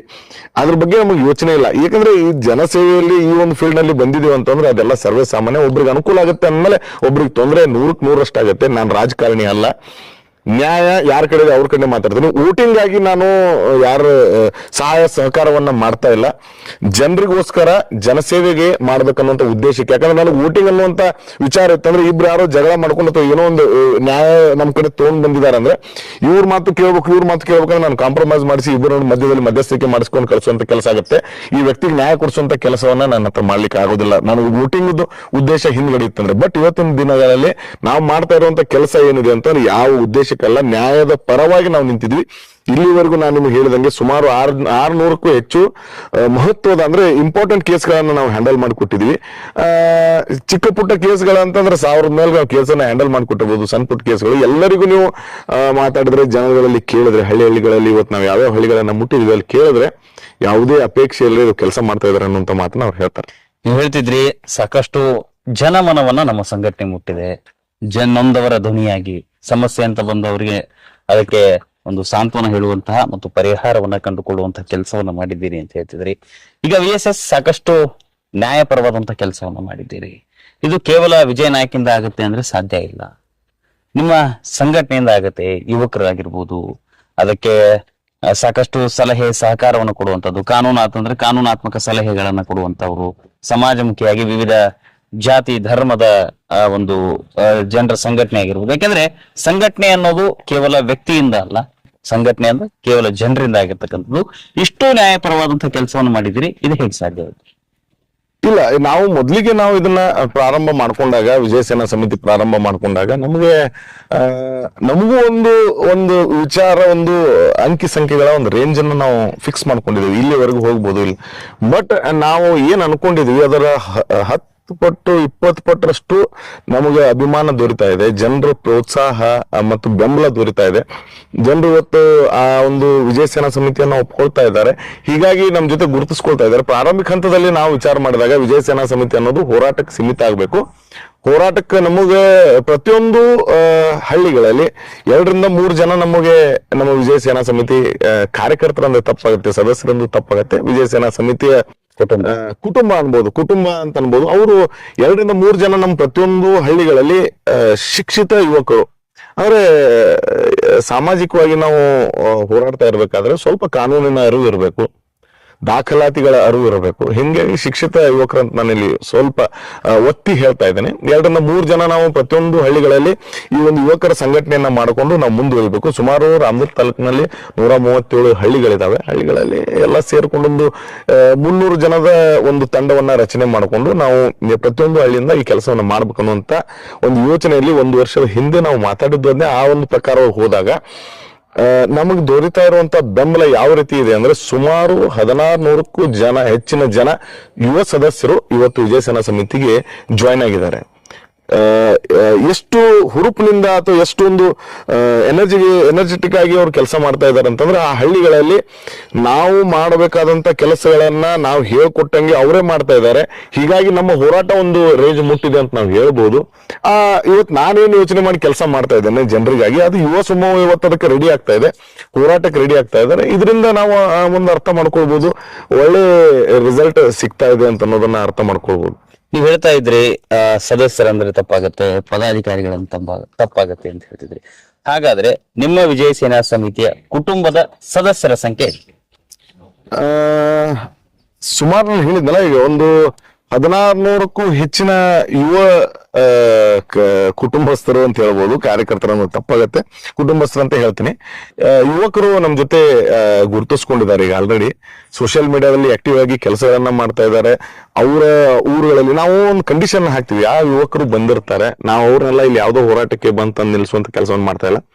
ಆಯಾಯ ಊರಿನ ಯುವಕರು ಆಯಾಯ ಊರಿನ ಪಂಚಾಯತಿ ವ್ಯಾಪ್ತಿಗಳಲ್ಲಿ ಮಾತ್ರ ಕೆಲಸವನ್ನ ಮಾಡಬೇಕು. ಅಲ್ಲಿಯ ಜನರಿಗೆ ಅನಾನುಕೂಲ ಆದಾಗ ಆ ಸಮಸ್ಯೆಗೆ ಧ್ವನಿಯಾಗಿ ನಿಲ್ಬೇಕು. ಇನ್ ಕೇಸ್ ಅವ್ರ ಕಡೆ ಸಾಧ್ಯ ಆಗದೇ ಇದ್ರೆ ನಮ್ಮ ಹತ್ರ ಅದನ್ನ ಸಮಸ್ಯೆಯನ್ನು ತೆಗೆದುಕೊಂಡ್ ಬಂದ್ರೆ ನಾವು ಒಂದು ಪರಿಹರಿಸ್ಕೊಡ್ತೀವಿ ಅಂತ ಹೇಳಿದ್ವಿ. ಸೊ ಇವತ್ತಿನವರೆಗೂ ಯಾವ ಸಮಸ್ಯೆಗಳಿಗೆ ನಾವು ಕೈ ಹೆಚ್ಚಿದೀವಿ, ಯಾವ ಸಮಸ್ಯೆನೂ ನಮ್ದು ಮಾಡದೆ ಅಂದ್ರೆ ಹುಸಿಯಾಗಿ ಹೋಗಿಲ್ಲ, ಎಲ್ಲಾ ಕೆಲಸಗಳನ್ನ ಮಾಡಿಕೊಟ್ಟಿದ್ವಿ. ಹೀಗಾಗಿ ಜನರಿಗೆ ಅನುಕೂಲ ಆಗಿದೆ. ಸರ್, ನಾವು ನೋಡ್ತಾ ಇದ್ವಿ ಇಲ್ಲಿನ ವಾತಾವರಣ ನೋಡಿದ್ರೆ ಎಷ್ಟು ಸ್ವಚ್ಛಂದವಾಗಿದೆ ಅಂತ. ಅಂದ್ರೆ ಇದು ನೈಸರ್ಗಿಕವಾಗಿ ನಮಗೆ ಸಿಕ್ಕಿರ್ತಕ್ಕಂತಹ ಕೊಡುಗೆ. ನಿಜ. ಹಾಗೆ ತಾವು ಈ ಸಮಾಜವನ್ನ ಸ್ವಚ್ಛಂದವಾಗಿಡಲು, ಭ್ರಷ್ಟಾಚಾರದಿಂದ ಮುಕ್ತ ಮಾಡಲು ಮತ್ತು ಜನರು ಆರಾಮಾಗಿ ಬದುಕಲು, ಅಂದ್ರೆ ಅವರಿಗೆ ಯಾವುದೇ ಸಮಸ್ಯೆಗಳು ಆಗದಂತೆ ನೋಡ್ತಾ ಇದ್ರಿ. ಹಾಗೆ ನಾನು ಸೋಷಿಯಲ್ ಮೀಡಿಯಾದಲ್ಲಿ ನೋಡಿದಂಗೆ ಕಲ್ಲಾಪುರ, ರಾಮದುರ್ಗ ತಾಲೂಕಿನ ಒಂದು ಕಲ್ಲಾಪುರ ಹಾಗೂ ಹಾಲಹಳ್ಳಿ ಗ್ರಾಮದಲ್ಲಿ ಜ್ವಲಂತ ಸಮಸ್ಯೆಗಳ ಬಗ್ಗೆ ತಾವು ಬೆಳಕು ಚೆಲ್ಲಿದ್ರಿ, ಅದಕ್ಕೆ ಪರಿಹಾರವನ್ನು ನೀಡಿದ್ದು ನಾವು ನೋಡಿದೀವಿ. ಏನದು ಸಮಸ್ಯೆ, ಎಂತ ಆಯ್ತು? ಸರಿ, ಕೂತ್ಕೊಂಡ್ ಮಾತಾಡೋಣ. ಖಂಡಿತ. ಹಾಲಹಳ್ಳಿ ಮತ್ತು ಕಲ್ಲಾಪುರದಲ್ಲಿ ಸಂಪೂರ್ಣವಾಗಿ ಗ್ರಾಮಕ್ಕೆ ಅನೇಕ ಸಮಸ್ಯೆಗಳಿದಾವೆ. ಹಾಲಹಳ್ಳಿ ಗ್ರಾಮದಲ್ಲಿ ಇಲ್ಲಿವರೆಗೂ ಸ್ಮಶಾನದ ವ್ಯವಸ್ಥೆ ಇಲ್ಲಾಗಿತ್ತು. 100 ವರ್ಷಗಳಿಂದ ಯಾರೋ ಒಬ್ರು ಊರಿನ ಹಿರಿಯರು ಕೊಟ್ಟಂತ ಒಂದು ಲ್ಯಾಂಡ್ ಹೊಲಗಳಲ್ಲಿ ಅವರು ಅಂತಿಮ ಸಂಸ್ಕಾರನೆಲ್ಲ ಮಾಡ್ತಾ ಇದ್ರು. ಅದನ್ನ ಗ್ರಾಮಸ್ಥರು ನಮಗೆ ಹೇಳಿದ್ರು. ಆಮೇಲೆ ಸುಮಾರು 4 ವರ್ಷದ ಅವಧಿಯ ಹಿಂದೆ ಜಲಜೀವನ ಮಿಷನ್ ಮನೆ ಮನೆಗೆ ಗಂಗೆ ಅನ್ನುವಂತ ಮಿಷನ್ ಕೆಲಸ ಆಗಿ ಮನೆ ಮನೆಗೆ ನಳದ ಪೈಪ್ಗಳನ್ನ ಕೂಡಿಸ್ತಾರೆ. ಆದ್ರೆ ಇಲ್ಲಿವರೆಗೂ ನೀರು ಬಂದಿರಲಿಲ್ಲ. ನಾವು ನಮ್ಮ ವಿಜಯ ಸೇನಾ ಸಮಿತಿಯ ಸಂಯೋಜನಾ ಸಭೆಯನ್ನ ನಾವು ಹಾಲಹಳ್ಳಿ ಗ್ರಾಮದಲ್ಲಿ ಮಾಡಿದಾಗ ಅಲ್ಲಿ ಗ್ರಾಮಸ್ಥರು ಈ ವಿಷಯವನ್ನ ಹೇಳಿದಾಗ ಇಮಿಡಿಯೇಟ್ ಆಗಿ ನಾವು ಆ ಒಂದು ವಿಷಯಕ್ಕೆ ಸಂಬಂಧಪಟ್ಟಂತ ಅಧಿಕಾರಿಗಳನ್ನ ಸಂಪರ್ಕ ಮಾಡಿ ಯಾಕೆ ಈ ಅಡೆತಡೆ ಆಗ್ತಾ ಇದೆ, ಯಾಕೆ ಸಮಸ್ಯೆ ಆಗ್ತಾ ಇದೆ ಅಂತ ಕೇಳಿದಾಗ 2022ರಲ್ಲಿ ಆ ಊರಿಗೆ ಸ್ಮಶಾನವನ್ನ ಬೆಳಗಾವಿ ಜಿಲ್ಲಾಧಿಕಾರಿ ಸ್ಯಾಂಕ್ಷನ್ ಮಾಡಿರ್ತಾರೆ. ಬಟ್ ಇನ್ನೂವರೆಗೂ ಅದರ ಹದ್ದುಬಸ್ತಿಯನ್ನ ಆಗಿಲ್ಲ. ನಾವು ಈ ವಿಷಯವಾಗಿ ರಾಮದುರ್ಗ ತಹಶೀಲ್ದಾರ್ ಅವರಿಗೆ ಮಾತಾಡ್ತೀವಿ. ಇಮಿಡಿಯೇಟ್ ಆಗಿ ಅದನ್ನ ಹದ್ದುಬಸ್ತಿ ಮಾಡಿಕೊಡ್ತಾರೆ. ವಿಜಯ ಸೇನೆಗೆ ಈ ವಿಷಯ ಗೊತ್ತಾದ ತಕ್ಷಣ, ವಿಜಯ ಸೇನೆ ಧ್ವನಿ ಎತ್ತಿದ ತಕ್ಷಣ ರಾಮದುರ್ಗಿನ ಶಾಸಕರು ಕೂಡ ಆ ಸ್ಥಳಕ್ಕೆ ಭೇಟಿ ನೀಡ್ತಾರೆ. ಇಮಿಡಿಯೇಟ್ ಆಗಿ ಆ ಊರಿಗೆ ಒಂದು ಗಟಾರಿನ ವ್ಯವಸ್ಥೆ, ಚರಂಡಿ ವ್ಯವಸ್ಥೆ ಆಗ್ಬೇಕಾಗಿತ್ತು. ಅದನ್ನ ಇಮಿಡಿಯೇಟ್ ಆಗಿ ಮಾಡ್ಲಿಕ್ಕೆ ಶಾಸಕರು ಹೇಳ್ತಾರೆ. ಅವರು ನಾವು ಮಾಡ್ತಾ ಇರುವಂತ ಕೆಲಸಗಳನ್ನ ಪಾಸಿಟಿವ್ ಆಗಿ ತಗೊಳ್ತಾ ಇದ್ದಾರೆ. ನಾವು ಯಾಕಂದ್ರೆ ನಾವೇನೋ ರಾಜಕೀಯ ಪ್ರತಿಸ್ಪರ್ಧಿಯಾಗಿ ನಾವು ಅವ್ರಿಗೆ ಕೆಲಸವನ್ನ ಮಾಡ್ತಾ ಇಲ್ಲ, ಏನೋ ಎಚ್ಚರಿಸಬೇಕು ಮಾಡ್ಬೇಕು ಅನ್ನುವಂತ ಕೆಲಸ ಇಲ್ಲ. ಜನಸಾಮಾನ್ಯರಿಗೆ ಆಗ್ಬೇಕಾದಂತ ಕೆಲಸಗಳಾದ್ರೂ ಸಾಕು ಅನ್ನುವಂತ ವಿಚಾರ ನಮ್ಮಲ್ಲಿ ಇದೆ ಅಂತ ಅನ್ನೋದನ್ನ ಅವ್ರಿಗೂ ಮನವರಿಕೆ ಆಗಿದೆ. ಹೀಗಾಗಿ ತತ್ಕ್ಷಣ ಮರುದಿನ ನಾವು ಮರುದಿನಾನೇ ಅವರು ಭೇಟಿಯನ್ನ ನೀಡಿ ಅಲ್ಲಿ ಕೆಲಸವನ್ನ ಮಾಡುವಂತ ಕೆಲಸ ಆಗ್ತದೆ. ಆಮೇಲೆ ಸಂಬಂಧಪಟ್ಟ ಗ್ರಾಮ ಪಂಚಾಯತಿ ಒಳಗೆ ನಾವು ಮಾತಾಡಿದಾಗ ಸ್ಮಶಾನದ ವ್ಯವಸ್ಥೆ ಹೆಂಗಾಗಿತ್ತು, ಆಮೇಲೆ ಜಲಜೀವನ ಮಿಷನ್ ಕಾಮಗಾರಿ ಆಗಿರುವಂತ ಮನೆ ಮನೆ ಗಂಗೆ ನಳಗಳಲ್ಲಿ ನೀರಾಗಿ ಬರ್ತಾ ಇಲ್ಲ ಅಂತ ಕೇಳಿದಾಗ ಅದ್ರ ಅಡೆತಡೆಗಳನ್ನ ಅವ್ರು ನಮಗೆ ತಿಳಿಸ್ತಾರೆ. ಅದ್ರ ಬಗ್ಗೆ ನಾವು ಅಧಿಕಾರಿಗಳ ಜೊತೆ ಮಾತಾಡಿದಾಗ ಇಮಿಡಿಯೇಟ್ ಆಗಿ ಕೆಲಸ ಪ್ರಾರಂಭ ಆಗ್ತದೆ, ಮನೆ ಮನೆಗೆ ನೀರು ಸ್ಟಾರ್ಟ್ ಆಗುತ್ತೆ. ಬಟ್ ಅಲ್ಲಿ ಸ್ವಲ್ಪ ಒಂದು ಯಾರ್ದು ಹೊಲದಲ್ಲಿ ಊರಿನ ನೀರೆಲ್ಲ ಹೋಗ್ತಾ ಇದೆ ಅನ್ನೋ ಕಾರಣಕ್ಕೆ ಆ ಒಂದು ನೀರನ್ನ ಸ್ವಲ್ಪ ಗಟಾರ್ ಆಗುವವರೆಗೆ ಅದನ್ನ ತಡೆದು ಅದನ್ನ ಕಂಪ್ಲೀಟ್ ಆಗಿ ಗಟಾರ್ ಚರಂಡಿ ವ್ಯವಸ್ಥೆ ಆದ ತಕ್ಷಣ ಅದನ್ನ ನೀರನ್ನ ಪ್ರಾರಂಭ ಮಾಡುವ ನಿಟ್ಟಿನಲ್ಲಿ ಸ್ವಲ್ಪ ಪ್ರಮಾಣದ ನೀರನ್ನ ಬಿಡ್ಲಿಕ್ಕೆ ಇವತ್ತಿನ ದಿನಮಾನಗಳಲ್ಲಿ ನಾವು ವ್ಯವಸ್ಥೆಯನ್ನ ಮಾಡಿಕೊಟ್ಟಿದ್ದೇವೆ. ಇದು ಒಂದು ನಮ್ಮ ಸಾಧನೆ ಅಂತ ಹೇಳ್ಬೋದು. ಅಲ್ಲಿನ ಜನರಿಗೆ ಅನುಕೂಲ ಆಗಿದೆ, ಸಾಮಾಜಿಕವಾಗಿ ಅವರಿಗೆ ಕೆಲಸಗಳಾಗ್ತಾ ಇವೆ. ಅದರ ನಂತರ ಅಲ್ಲಿನ ಅನೇಕ ಜನರು ರಾಮದುರ್ಗ ಅನೇಕ ಕಚೇರಿಗಳಲ್ಲಿರುವಂತ ತಮ್ಮ ಸಮಸ್ಯೆಗಳನ್ನ ನಮ್ಮ ಹತ್ರ ತಗೊಂಡ್ಬಂದಿದ್ದಾರೆ, ಮಾಡಿಕೊಟ್ಟಿದ್ವಿ.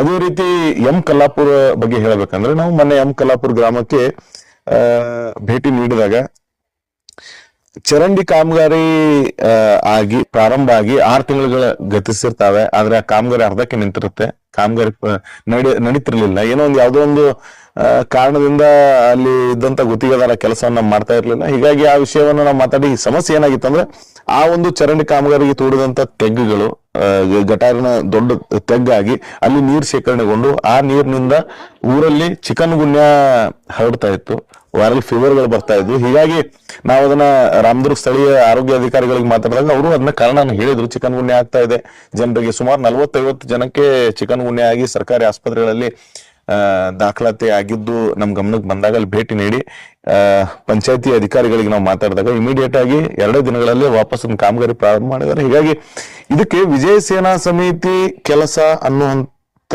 ಮಟ್ಟಕ್ಕೆ ನಾವು ಏನ್ ಕೆಲಸ ಮಾಡ್ತಾ ಇರೋದಕ್ಕೆ ಅದ್ರ ಜೊತೆಗೆ ರಾಮದುರ್ಗಿನ ಸ್ಥಳೀಯ ತಾಲೂಕು ಆಡಳಿತ ಏನಿದೆ ತುಂಬಾ ಚೆನ್ನಾಗಿ ನಮಗೆ ಬೆಂಬಲವನ್ನ ಮಾಡ್ತಾ ಇದ್ದಾರೆ. ಯಾಕಂದ್ರೆ ಅವ್ರಿಗೆ ಗೊತ್ತಾಗಿದೆ ನಾವು ಮಾಡ್ತಾ ಇರೋದು ನ್ಯಾಯಕ್ಕಾಗಿ, ಜನರ ಉಪಯೋಗಕ್ಕಾಗಿ. ಹೀಗಾಗಿ ನಾವು ಯಾವ ಕೆಲಸಗಳನ್ನ ಹೇಳ್ತೀವಿ, ಅವ್ರಿಗೆ ಯಾವ ಕೆಲಸಗಳನ್ನ ಕೊಡ್ತೀವಿ, ಆ ಕೆಲಸಗಳನ್ನ ಯಾವುದೇ ಅಪೇಕ್ಷೆ ಇಲ್ಲದೆ ಮತ್ತು ಯಾವುದೇ ತಡ ಮಾಡದೆ ಅವ್ರು ಇಮಿಡಿಯೇಟ್ ಆಗಿ ಮಾಡಿಕೊಡ್ತಾ ಇದ್ದಾರೆ. ರಾಮದುರ್ಗ ತಹಶೀಲ್ದಾರ್ ಇರ್ಬೋದು ಅಥವಾ ಯಾವುದೇ ಒಂದು ಅನೇಕ ತೊಡಕುಗಳು ಉಂಟಾಗಿ ಯಾವುದೋ ಕೇಸ್ಗಳಾಗಿರ್ಬೋದು, ಆ ಕೇಸ್ಗಳ ಬಗ್ಗೆ ಯಾವುದೋ ಒಂದು ಬಡದಾಟ ಆಗಿರ್ತದೆ, ಹೋರಾಟ ಆಗಿರ್ತದೆ. ಹಿಂಗಾಗಿ ಆ ವಿಷಯಗಳು ರಾಮದುರ್ಗ ಪೊಲೀಸ್ ಠಾಣೆಗೆ ಬಂದಿದ್ದಾಗ ಪೊಲೀಸ್ ಠಾಣೆ ಒಳಗಿರುವಂತಹ ರಾಮದುರ್ಗ PSI ಇರ್ಬೋದು, CPI ಇರ್ಬೋದು, ರಾಮದುರ್ಗ DYSP ಅವರು ಆಗಿರ್ಬೋದು ತುಂಬಾ ಚೆನ್ನಾಗಿ ನಮಗೆ ಒಂದು ಸ್ಪಂದನೆ ಕೊಡ್ತಾ ಇದ್ದಾರೆ. ಆಮೇಲೆ ಎಲ್ಲಾ ಪಂಚಾಯತಿಗಳು ಇರುವಂತ ಪಂಚಾಯತಿ ಅಭಿವೃದ್ಧಿ ಅಧಿಕಾರಿಗಳು PDOಗಳು ನಮಗೆ ಸಪೋರ್ಟ್ ಮಾಡ್ತಾ ಇದ್ದಾರೆ, ತಲಾಟೆಗಳು ಸಪೋರ್ಟ್ ಮಾಡ್ತಾ ಇದ್ದಾರೆ.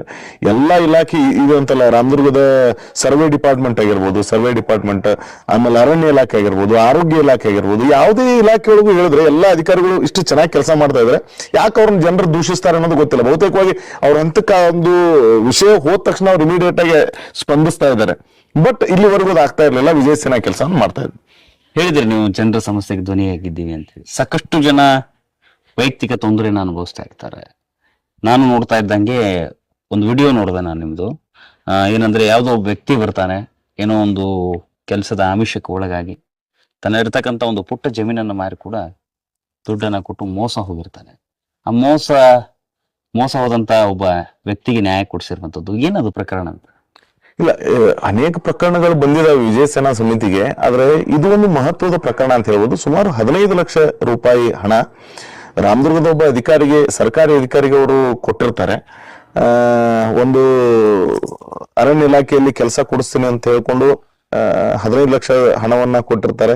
ಮೋಸ ಆಗಿರುತ್ತೆ, 2 ವರ್ಷ ಕಾಲಾವಧಿನೂ ಆಗಿರುತ್ತೆ. ಆದ್ರೆ ಆ ಹಣ ಮರಳಿ ಸಿಗ್ತಿಲ್ಲ, ಕೆಲಸನೂ ಸಿಗ್ಲಿಲ್ಲ. ಹೀಗಾಗಿ ಆ ವ್ಯಕ್ತಿ, ನಾವು ಆ ಊರಿನ ಸಂಯೋಜನಾ ಸಭೆ ಮಾಡಿದಾಗ ಗುಣಗನೂರ್ ಅಂತ ರಾಮದುರ್ಗದಲ್ಲಿ ಗ್ರಾಮದಲ್ಲಿ ಅವ್ರು ಚಂದ್ರಕಾಂತ್ ಅನ್ನುವಂತ ವ್ಯಕ್ತಿ ಅವ್ರು ಕೆಲಸ ಮಾಡಿದಾಗ ಆ ವ್ಯಕ್ತಿ ನೆಕ್ಸ್ಟ್ ಡೇ ಬಂದು ನನ್ನ ಭೇಟಿ ಆಗ್ತಾರೆ. ಈ ತರ ನಾನು ಮೋಸ ಆಗಿದೆ ಅಂತ ಹೇಳಿದ ತಕ್ಷಣ ಅದಕ್ಕೆ ಸಂಬಂಧಪಟ್ಟ ಅಧಿಕಾರಿಗಳ ಜೊತೆ ನಾನು ಮಾತಾಡಿದಾಗ ಇಮಿಡಿಯೇಟ್ ಆಗಿ 3 ದಿನಗಳಲ್ಲಿ ಅವ್ರಿಗೆ ಹಣವನ್ನ ಮರಳಿಸಿಕೊಡ್ತಾರೆ. ಅಧಿಕಾರಿಗಳು ನಮ್ಮನ್ನ ಚೆನ್ನಾಗಿ ಸಪೋರ್ಟ್ ಮಾಡ್ತಾ ಇದ್ದಾರೆ. ಹಣ ಮರಳಿ ಕೊಡಿಸಿದೀವಿ, ಅವ್ರಿಗೆ ಅನುಕೂಲ ಆಗಿದೆ. ನಿಮ್ಗೆ ಹೇಳ್ಬೇಕಂದ್ರೆ 1 ವರ್ಷದ ಅವಧಿಯಲ್ಲಿ ಸುಮಾರು 40 ಲಕ್ಷ ಹೆಚ್ಚಿನ ಮೊತ್ತವನ್ನ ಜನರು ಮೋಸ ಆಗಿರುವಂತ ಮೊತ್ತವನ್ನ ವಿಜಯ ಸೇನಾ ಸಮಿತಿ ವಾಪಸ್ ಕೊಡಿಸಲು ಯಶಸ್ವಿಯಾಗಿದೆ. ರಾಮದುರ್ಗ ಅಂತ ಅನ್ಬೋದು, ಬಾಗಲಕೋಟೆಯಲ್ಲೂ ಸುಮಾರು 3 ಲಕ್ಷಕ್ಕೂ ಅಧಿಕ ಮೊತ್ತವನ್ನ ನಾವು ಬಾಗಲಕೋಟೆಯಲ್ಲಿ ಮೋಸ ಆಗಿತ್ತು, ಅಂತ ವ್ಯಕ್ತಿಗೂ ನಾವು ಬಾಗಲಕೋಟೆಯಲ್ಲಿ ಕೊಡಿಸ್ಕೊಟ್ಟಿದ್ದೀವಿ. ಬೆಂಗಳೂರಿಂದ ಒಬ್ಬರು ವ್ಯಕ್ತಿಗಳು ಬಂದಿದ್ರು, ಅವ್ರಿಗೆ 2.5 ಲಕ್ಷ ಮೋಸ ಆಗಿತ್ತು, ಆ ದುಡ್ಡನ್ನು ಕೊಡಿಸ್ಕೊಟ್ಟಿದ್ವಿ. ಯಾರ ಹತ್ರನೂ ನಾವು ಯಾವುದೇ ಅಪೇಕ್ಷೆ ಪಡದೆ.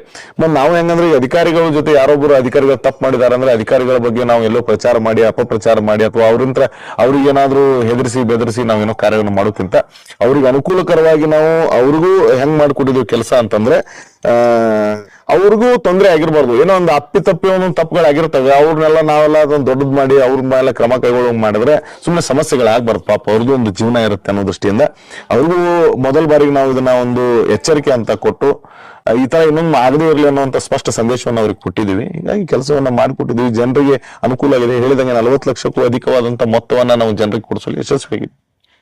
ಈಗ ಒಂದು ಸುದ್ದಿ ಚರ್ಚೆಯಲ್ಲಿರುವಂತದ್ದು, ನೀವು ಹೇಳ್ತೀರಿ ನಾನು ಯಾವುದೇ ಫಲಾಪೇಕ್ಷೆ ಮಾಡೋದಿಲ್ಲ ಅಂತ ಹೇಳ್ತೀರಿ. ಒಂದ್ ಕಡೆ ಹೇಳ್ತೀರಿ ನಾನು ಸಾಕಷ್ಟು ಜನರಿಗೆ ದುಡ್ಡು ಕೊಡಿಸುವಂತದ್ದು, ರೋಸಿ ಹೋದಂತವ್ರಿಗೆ ಕೊಡಿಸುವಂತದ್ದು. ನೀವೇನಾದ್ರೂ ಫಲಾಪೇಕ್ಷೆ ಮಾಡ್ತೀರಾ ಇವರಿಂದ? ಇಲ್ಲ. ಬಹುತೇಕರಿಗೆ ಇದು ಒಂದು ಯಕ್ಷ ಪ್ರಶ್ನೆ ಅಂತ ಹೇಳ್ಬೋದು. ಯಾಕಂದ್ರೆ ಜನರಿಗೆ ಇದೊಂದು ಪ್ರಶ್ನೆ ಕಾಡ್ತಾ ಇದೆ. ಯಾಕಂದ್ರೆ ತಪ್ಪಲ್ಲ, ಯಾಕಂದ್ರೆ ಇವತ್ತಿನ ದಿನಮಾನಗಳಲ್ಲಿ ಫ್ರೀಯಾಗಿ ನೀರು ಸಿಗ್ತಾ ಇಲ್ಲ. ಈ ತರ ಕೆಲಸ ಮಾಡ್ಕೊಡ್ತಿದ್ದಾರೆ ಅಂದ್ರೆ ಏನೋ ಒಂದು ಅವರು ಏನಾದ್ರು ತಗೋತಾರೆ, ದೇಣಿಗೆ ಕೊಡ್ತಾರೆ ಅಥವಾ ಏನೋ ತಗೊಳ್ತಾರೆ ಅಂತ ಅನ್ನೋದು ಸ್ಪಷ್ಟವಾಗಿ ಈ ಒಂದು ಸಂದೇಶವನ್ನ ತಮ್ಮೆಲ್ಲರಿಗೆ ಕೊಡ್ತಾ ಇದ್ದೀನಿ. ನಾವು ನಮ್ಮ ವಿಜಯ ಸೇನಾ ಸಮಿತಿಗೆ ಬಂದಂತ ಎಲ್ಲಾ ಕೆಲಸಗಳಲ್ಲಿ ಯಾವ ಸಮಸ್ಯೆಗಳನ್ನು ನೀವು ತೆಗೆದುಕೊಂಡು ಬಂದ್ರು ಅದಕ್ಕೆ 1 ರೂಪಾಯಿ ಖರ್ಚಿಲ್ಲದೆ ನಾವು ಕೆಲಸವನ್ನ ಮಾಡಿಕೊಡ್ತಾ ಇದೀವಿ. ನಾವು ಕೂಡ ಯಾವುದೇ ಹಣವನ್ನ ನಿಮ್ಮಿಂದ ಪಡೆಯಲ್ಲ. ಇದನ್ನ ನಿಮ್ಮ ಊರುಗಳಲ್ಲಿ ಆಗಿರುವಂತಹ ಅನೇಕ ಸಮಸ್ಯೆಗಳನ್ನ ನಾವು ಬಗೆಹರಿಸುವಂತ ಸಮಸ್ಯೆಗಳನ್ನ ಆ ಒಂದು ವ್ಯಕ್ತಿಗಳಿಗೆ ನೀವು ಹೋಗಿ ಕೇಳಿದ್ರೆ ಅವರನ್ನು ಸ್ಪಷ್ಟವಾಗಿ ಹೇಳ್ತಾರೆ. ಇಲ್ಲಿವರೆಗೂ ಹೇಳ್ಬೋದು, ಆ ವ್ಯಕ್ತಿಗಳಿಂದ ನಾವು ಒಂದು ಕಪ್ ಟೀ ಅನ್ನು ಕುಡಿಯಲ್ಲ, ಒಂದು ಕಪ್ ಚಾನು ಕುಡಿಯಲ್ಲ. ಆ ತರ ಸಂಘಟನೆಗೆ ಯಾಕೆ ದುಡ್ಡು ಬೇಕು ಅನ್ನೋದು ನನಗೆ ತಿಳಿತಾ ಇಲ್ಲ. ಸಂಘಟನೆ ಎಲ್ಲರೂ ಅದನ್ನೇ ಕೇಳ್ತಾ ಇದಾರೆ, ಸಂಘಟನೆಗೆ ಯಾಕೆ ದುಡ್ಡು ಬೇಕು? ಸಂಘಟನೆ ನಡ್ಸಕ್ ದುಡ್ಡು ಬೇಕಂದ್ರೆ ಯಾರಿಗೆ ನಾವು ಪಗಾರ ಕೊಡ್ತಾ ಇದೀವ? ಅಥವಾ ನಾವು ನನ್ನ ಬೆಂಬಲಿಸಿ ಬರ್ತಾ ಇರುವಂತ ಹುಡುಗರಿಗೆ ಏನಾದ್ರೂ ನಾವು ಆಮಿಷವನ್ನು ಒಡ್ಡಿದೀವ? ಇಲ್ಲ. ಸಮಾಜವನ್ನ ಒಳ್ಳೆ ದಿಕ್ಕಿನಲ್ಲಿ ನಡೆಸಬೇಕನ್ನುವಂತ ಯುವ ಶಕ್ತಿ ಒಂದು ಮನಸ್ಥಿತಿ, ಆ ಒಂದು ಮನಸ್ಥಿತಿಯಿಂದ ನಮ್ಮಲ್ಲಿ ಬಂದು ಕೂಡ್ತಾ ಇದ್ದಾರೆ. ಹೀಗಾಗಿ ನಾವು ಯಾರಿಗೂ ನಾವು ದುಡ್ಡನ್ನ ಖರ್ಚು ಮಾಡಿ ಅಥವಾ ನಾವು ದುಡ್ಡನ್ನ ಗಳಿಸ್ಬೇಕು ಅನ್ನೋಂತ ಯೋಚನೆ ಇಲ್ಲಾಗಿತ್ತು. 1 ವರ್ಷದ ಹಿಂದೆ ತಮ್ಮ ಸಂದರ್ಶನದಲ್ಲಿ ನಾನು ಸ್ಪಷ್ಟವಾಗಿ ಹೇಳಿದ್ದೇನೆ, ಇದ್ರ ಹಿಂದೆ ಯಾರು ದುಡ್ಡು ಸಿಗುತ್ತೆ, ದುಡ್ಡನ್ನ ಅಪೇಕ್ಷೆ ಪಟ್ಟು ಬರೋರಿದ್ರೆ ಅಥವಾ ನಾವು ಯಾರಾದ್ರ ಕಡೆ ದುಡ್ಡು ಕೇಳ್ತೀವಿ ಅನ್ನುವಂತ ಮನಸ್ಥಿತಿಗಳಿದ್ರೆ ಅಥವಾ ನಮ್ಮ ಹೆಸರು ಹೇಳ್ಕೊಂಡು ಯಾರಾದ್ರೂ ಬೇರೆ ಕಡೆ ದುಡ್ಡನ್ನ ತೆಗೆದುಕೊಳ್ತಾ ಇದ್ರೆ, ಇಂಥ ಘಟನೆಗಳು ಒಂದಿಷ್ಟು ನಮ್ಮ ಗಮನಕ್ಕೆ ಬಂದಿತ್ತು. ಅವ್ರ ಕಡೆ ಹೋದ್ರೆ ಇಷ್ಟು ದುಡ್ಡು ಕೊಡಬೇಕಾಗುತ್ತೆ, ಅದ ನಮ್ಮ ಕಡೆನೇ ಕೊಡಿ ಅಂತ ಹೇಳಿದಂತ ಸಂದರ್ಭನೂ ಕೇಳಿ ಬಂದಿತ್ತು. ಅವ್ರಿಗೂ ನಾವು ಸ್ಪಷ್ಟವಾಗಿ ಎಚ್ಚರಿಕೆಯನ್ನ ಕೊಟ್ಟಿದೀವಿ. ಆ ತರ ಯಾವುದೇ ದುಡ್ಡನ್ನ ನಾವು ಕೊಡ್ತಾ ಇಲ್ಲ. ವಿಜಯ ಸೇನೆ ಎಲ್ಲೂ ದುಡ್ಡನ್ನ ಕೇಳ್ತಾ ಇಲ್ಲ. ದಯವಿಟ್ಟು ಯಾವುದೇ ಊರುಗಳಲ್ಲಿ ಈ ತರ ಏನಾದ್ರೂ ತಮ್ಮ ಗಮನಕ್ಕೆ ಬಂದ್ರೆ ನಮ್ಮ ಸಹಾಯವಾಣಿಗೆ ನೀವು ಸಂಪರ್ಕ ಮಾಡಬಹುದು. ಸಂಪರ್ಕ ಮಾಡಿ ಮಾಹಿತಿಯನ್ನು ಕೇಳಿದ್ರೆ ಅವ್ರ ವಿರುದ್ಧ ನಾವು ಕಾನೂನು ಕ್ರಮಗಳನ್ನ ಕೈಗೊಳ್ತೀವಿ. ನಮ್ಮ ಹೆಸರು ದುರುಪಯೋಗ ಆಗ್ಬಾರ್ದು. ವಿಜಯ ಸೇನೆ ಇವತ್ತು ಸ್ಪಷ್ಟವಾಗಿ ಸಾಮಾಜಿಕವಾಗಿ ಯಾವುದೇ ಅಪೇಕ್ಷೆ ಇಲ್ಲದೆ, ದುಡ್ಡಿನ ಅಪೇಕ್ಷೆ ಇಲ್ಲದೆ ಜನಪರವಾಗಿ ಕೆಲಸ ಮಾಡ್ತಾ ಇದೆ ಅಂತ ಹೇಳ್ಬೋದು. ನಾನು ನಿಮ್ಗೆ ಹೇಳ್ತಾ ಇದ್ದೆ ಮೊದ್ಲೇ, ನೀವು ಹೇಳಿದ್ರಿ ನಮ್ಮ VSS ಕೆಲಸ ಮಾಡ್ತಾ ಇದೆ ಅಂತ ಹೇಳಿ. ಸಾಹಸ ಸಿಂಹ ವಿಷ್ಣುವರ್ಧನ್ ಅವರ ಒಂದು ಚಿತ್ರ ಬಂತು, ಅವರಲ್ಲೂ ಕೂಡ ಒಂದು VSS ಅನ್ನೋದಿತ್ತು. VSS ಅಂದ ತಕ್ಷಣ ಆ ಒಂದು ಚಿತ್ರದಲ್ಲಿ ಅಧಿಕಾರಿಗಳಿಗೆ ಏನೋ ಒಂದು ಭಯ, ಭ್ರಷ್ಟ ಅಧಿಕಾರಿಗಳಿಗೆ ಏನೋ ಒಂದು ಭಯ. ಹಾಗೆ ರಾಮದುರ್ಗದ VSS ಅಂದ್ರೆ ಅಧಿಕಾರಿಗಳ ಪಾಲಿಗೆ ಭಯ ಅಂತಂದ್ರೆ ಆ ಚಿತ್ರದಲ್ಲಿರುವಂಗ ಅಧಿಕಾರಿಗಳನ್ನ ಕಿಡ್ನಾಪ್ ಮಾಡಿಬಿಟ್ಟು ಮಾಡುವಂತ ಕೆಲಸಗಳನ್ನ ನಾವೇ ಮಾಡ್ತಾ ಇಲ್ಲ. ಅಂತ ಸಂದರ್ಭದನ್ನು ರಾಮದುರ್ಗ ಅಧಿಕಾರಿಗಳು ಯಾರು ನಮಗ್ ತಂದು ಕೊಟ್ಟಿಲ್ಲ. ಯಾಕಂದ್ರೆ ಅದು ರಾಮದುರ್ಗದ ಅಧಿಕಾರಿಗಳು ಹೆಂಗ್ ಕೆಲಸ ಮಾಡ್ತಾ ಇದಾರೆ ಭಯ ಅನ್ನೋದಕ್ಕಿಂತ ವಿಜಯ ಸೇನಾ ಸಮಿತಿ ಮಾಡ್ತಾ ಇರುವಂತ ಕೆಲಸಗಳು ಮಾರ್ಗಗಳು ಏನಿದಾವೆ ನ್ಯಾಯಯುತವಾಗಿದ್ದಾವೆ, ನಿಸ್ವಾರ್ಥವಾಗಿದ್ದಾವೆ. ಇದು ಅಧಿಕಾರಿಗಳಿಗೆ ಗೊತ್ತಾಗಿದೆ. ಹೀಗಾಗಿ ಹೆದರಿಕೆ ಅನ್ನೋದು ಇದೇ ಇಲ್ಲ ಅನ್ನಂಗಿಲ್ಲ. ಯಾಕಂದ್ರೆ ಭ್ರಷ್ಟ ಅಧಿಕಾರಿಗಳು ಯಾರಿದ್ದಾರೆ, ನಾವು ಹಿಂದೊಮ್ಮೆ ಒಂದಿಷ್ಟು ವಿಷಯಗಳು ನಮ್ ಗಮನಕ್ಕೆ ಬಂದಿತ್ತು. ಈ ನಮ್ಮ ರಾಮದುರ್ಗಿನ ಕೆಲ ತಲಾಟೆಗಳು, ಗ್ರಾಮ ಲೆಕ್ಕಾಧಿಕಾರಿಗಳು ಏನಿರ್ತಾರೆ, ಅವರು ಹಣವನ್ನ ಕೇಳ್ತಾ ಇದ್ದಾರೆ. ಒಂದಿಷ್ಟು ವಾರಸ ಮಾಡ್ಲಿಕ್ಕೆ, ಆಮೇಲೆ ಮತ್ತಷ್ಟು ದಾಖಲಾತಿಗಳಿಗೆ ಹಣವನ್ನ ಕೇಳ್ತಾ ಇದಾರೆ ಅನ್ನೋ ಮಾಹಿತಿಯನ್ನು ಬಂದಿತ್ತು. ಸರ್ಕಾರದಿಂದ ಉಚಿತವಾಗಿ ಮಾಡ್ತಾ ಇರೋಂಥ ಪ್ರಕ್ರಿಯೆ ಇತ್ತು. ಹೀಗಾಗಿ ಅವರಿಗೆ ನಾವು ಹೇಳಿದ್ವಿ. ಅದು ಸಾಕಷ್ಟು ವೈರಲ್ ಕೂಡ ಆಗಿತ್ತು.